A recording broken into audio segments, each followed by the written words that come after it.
Hello दोस्तों, bouncing stories के बेताल पचीसी series में आप सबका स्वागत है। बेताल पचीसी में प्रारंभ की कहानी आज हम आपके साथ शेयर कर रहे हैं और आगे आने वाले एपिसोड में हम एक एक करके 25 कहानियाँ आपके साथ शेयर करेंगे जिसके नाम पर ये बेताल पचीसी बनी है। तो चलिए शुरू करते हैं प्रारंभ की कहानी। बहुत पुरानी बात है, धारा नगरी में गंधर्व सेन नाम का एक राजा राज करता था। उसकी 4 रानियां थीं। उसके 6 लड़के थे जो सब के सब बड़े ही चतुर और बलवान थे। संयोग से एक दिन राजा की मृत्यु हो गई और उनकी जगह उनका बड़ा बेटा शंख गद्दी पर बैठा। उसने कुछ दिन राज किया, लेकिन छोटे भाई विक्रम ने उसे मार डाला और स्वयं राजा बन बैठा। उसका राज्य दिनों दिन बढ़ता गया और वह सारे जम्बू द्वीप का राजा बन बैठा। एक दिन उसके मन में आया कि उसे घूमकर सैर करनी चाहिए और जिन देशों के नाम उसने सुन रखे हैं उन्हें देखना चाहिए। सो वह गद्दी अपने छोटे भाई भर्तृहरि को सौंपकर योगी बनकर राज्य से निकल पड़ा। उस नगर में एक ब्राह्मण तपस्या करता था। एक दिन देवता ने प्रसन्न होकर उसे एक फल दिया और कहा कि इसे जो भी खाएगा वह अमर हो जाएगा। ब्राह्मण ने वह फल लाकर अपनी पत्नी को दिया और देवता की बात भी बता दी। ब्राह्मण की पत्नी बोली, हम अमर होकर क्या करेंगे? हमेशा भीख मांगते रहेंगे। इससे तो मरना ही अच्छा है। तुम इस फल को ले जाकर राजा को दे आओ और बदले में कुछ धन ले आओ। यह सुनकर ब्राह्मण फल लेकर राजा भर्तृहरि के पास गया और सारा हाल कह सुनाया। भर्तृहरि ने फल ले लिया और ब्राह्मण को 1,00,000 रुपए देकर विदा कर दिया। भर्तृहरि अपनी एक रानी को बहुत चाहता था। उसने महल में जाकर वह फल उसी को दे दिया। रानी की मित्रता शहर कोतवाल से थी। उसने वह फल अपने उस मित्र को सौंप दिया। कोतवाल एक वैश्या के पास जाया करता था। वह उस फल को उस वैश्या को दे आया। वैश्या ने सोचा कि यह फल तो राजा को खाना चाहिए। वह उसे लेकर राजा भर्तृहरि के पास गई और उसे दे दिया। भर्तृहरि ने उसे बहुत सा धन दिया, लेकिन जब उसने फल को अच्छी तरह से देखा तो पहचान लिया। उसे बड़ी चोट लगी, पर उसने किसी से कुछ कहा नहीं। उसने महल में जाकर रानी से पूछा कि तुमने उस फल का क्या किया? रानी ने कहा, मैंने उसे खा लिया। राजा ने वह फल निकालकर दिखा दिया। रानी घबरा गई और उसने सारी बात सच सच कह दी। भर्तृहरि ने पता लगाया तो उसे पूरी बात ठीक ठीक मालूम हो गई। वह बहुत दुखी हुआ। उसने सोचा, यह दुनिया माया जाल है, इसमें कोई अपना नहीं है। वह फल लेकर बाहर आया और उसे धुलवाकर स्वयं खा लिया। फिर राजपाट छोड़ योगी का भेष बना जंगल में तपस्या करने चला गया। भर्तृहरि के जंगल में चले जाने से विक्रम की गद्दी सूनी हो गई। जब राजा इंद्र को यह समाचार मिला तो उन्होंने एक देव को धारा नगरी की रखवाली के लिए भेज दिया। वह दिन रात वहीं रहने लगा।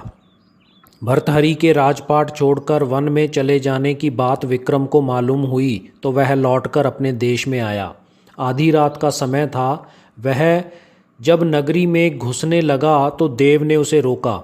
राजा ने कहा, मैं विक्रम हूँ, यह मेरा राज है। तुम रोकने वाले कौन होते हो? देव बोला, मुझे राजा इंद्र ने इस नगरी की चौकसी के लिए भेजा है। तुम सच्चे राजा विक्रम हो तो लाओ, पहले मुझसे लड़ो। दोनों में लड़ाई हुई। राजा ने जरा सी देर में देव को पछाड़ दिया। तब देव बोला, हे राजन, तुमने मुझे हरा दिया, मैं तुम्हें जीवन दान देता हूँ। इसके बाद देव ने कहा, राजन, एक नगर और एक नक्षत्र में तुम 3 आदमी पैदा हुए थे। तुमने राजा के घर में जन्म लिया, दूसरे ने तेली के और तीसरे ने कुम्हार के। तुम यहाँ का राज करते हो, तेली पाताल का राज करता था। कुम्हार ने योग साधकर तेली को मारकर शमशान में पिशाच बना सिरस के पेड़ से लटका दिया। अब वह तुम्हें मारने की फिराक में है, उससे सावधान रहना। इतना कहकर देव चला गया और राजा महल में आ गया। राजा को वापस आया देख सबको बड़ी खुशी हुई। नगर में आनंद मनाया गया। राजा फिर राज करने लगा।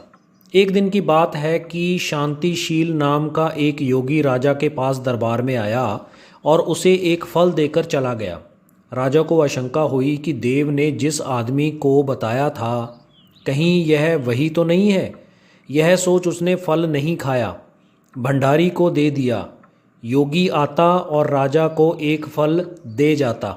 संयोग से एक दिन राजा अपना अस्तबल देखने गया था। योगी वहीं पहुंचा और फल राजा के हाथ में दे दिया। राजा ने उसे उछाला तो वह हाथ से छूटकर धरती पर गिर पड़ा। उसी समय एक बंदर ने झपटकर उसे उठा लिया और तोड़ डाला। उसमें से एक लाल निकला जिसकी चमक से सबकी आंखें चौंधिया गई। राजा को बड़ा अचरज हुआ। उसने योगी से पूछा, आप यह लाल मुझे रोज क्यों दे जाते हैं? योगी ने जवाब दिया, महाराज, राजा, गुरु, ज्योतिषी, वैद और बेटी, इनके घर कभी खाली हाथ नहीं जाना चाहिए। राजा ने भंडारी को बुलाकर पीछे के सब सेब मंगवाए, सब फल मंगवाए। तुड़वाने पर सब में एक एक लाल निकला। इतने लाल देखकर राजा को बड़ा हर्ष हुआ।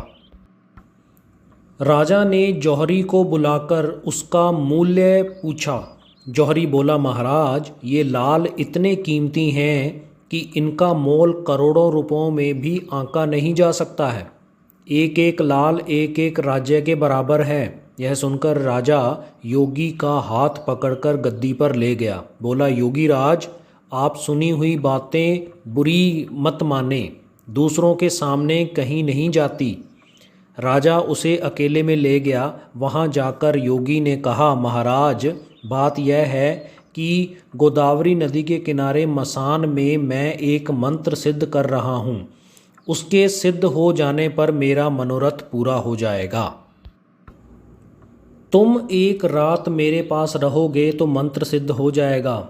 एक दिन रात को हथियार बांधकर तुम अकेले मेरे पास आ जाना। राजा ने कहा, अच्छी बात है।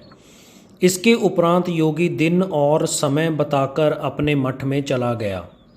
वह दिन आने पर राजा अकेला वहां पहुंचा। योगी ने उसे अपने पास बिठा लिया। थोड़ी देर बैठकर राजा ने पूछा, महाराज, मेरे लिए क्या आज्ञा है? योगी ने कहा, राजन, यहाँ से दक्षिण दिशा में 2 कोस की दूरी पर मसान में एक सिरस के पेड़ पर एक मुर्दा लटका है। उसे मेरे पास ले आओ, तब तक मैं यहाँ पूजा करता हूँ। यह सुनकर राजा वहाँ से चल दिया। बड़ी भयंकर रात थी। चारों ओर अंधेरा फैला था। पानी बरस रहा था। भूत प्रेत शोर मचा रहे थे। सांप आ आकर पैरों में लिपटते थे, लेकिन राजा हिम्मत के आगे बढ़ता गया। जब वह मसान में पहुंचा तो देखा कि शेर दहाड़ रहे हैं, हाथी चिंगाड़ रहे हैं, भूत प्रेत आदमियों को मार रहे हैं। राजा बेधड़क चलता गया और सिरस के पेड़ के पास जा पहुंचा। पेड़ जड़ से फुनंगी तक आग से दहक रहा था। राजा ने सोचा, हो ना हो यह वही योगी है जिसकी बात देव ने बताई थी। पेड़ पर रस्सी से बांधकर मुर्दा लटक रहा था। राजा पेड़ पर चढ़ गया और तलवार से रस्सी काट दी। मुर्दा नीचे गिर पड़ा और दहाड़ मार मार कर रोने लगा। राजा ने नीचे आकर पूछा, तू कौन है? राजा का इतना कहना था कि वह मुर्दा खिलखिलाकर हंस पड़ा। राजा को बड़ा अचरज हुआ। तभी वह मुर्दा फिर पेड़ पर जा लटका। राजा फिर चढ़कर ऊपर गया और रस्सी काट मुर्दे को बगल में दबाकर नीचे आया। बोला, बता तू कौन है? मुर्दा चुप रहा। जब राजा ने उसे एक चादर में बांधा और योगी के पास ले चला, रास्ते में मैं मुर्दा बोला, मैं बेताल हूँ, तू कौन है और मुझे कहाँ ले जा रहा है? राजा ने कहा, मेरा नाम विक्रम है, मैं धारा नगरी का राजा हूँ, मैं तुझे योगी के पास ले जा रहा हूँ। बेताल बोला, मैं एक शर्त पर चलूँगा, अगर तू रास्ते में बोलेगा तो मैं लौटकर पेड़ पर जा लटकूँगा। राजा ने उसकी बात मान ली। फिर बेताल बोला, पंडित, चतुर और ज्ञानी, इनके दिन अच्छी अच्छी बातों में बीतते हैं, जबकि मूर्खों के दिन कलह और नींद में। अच्छा होगा कि हमारी राह भली बातों की चर्चा में बीत जाए। मैं तुझको एक कहानी सुनाता हूँ, ले सुन।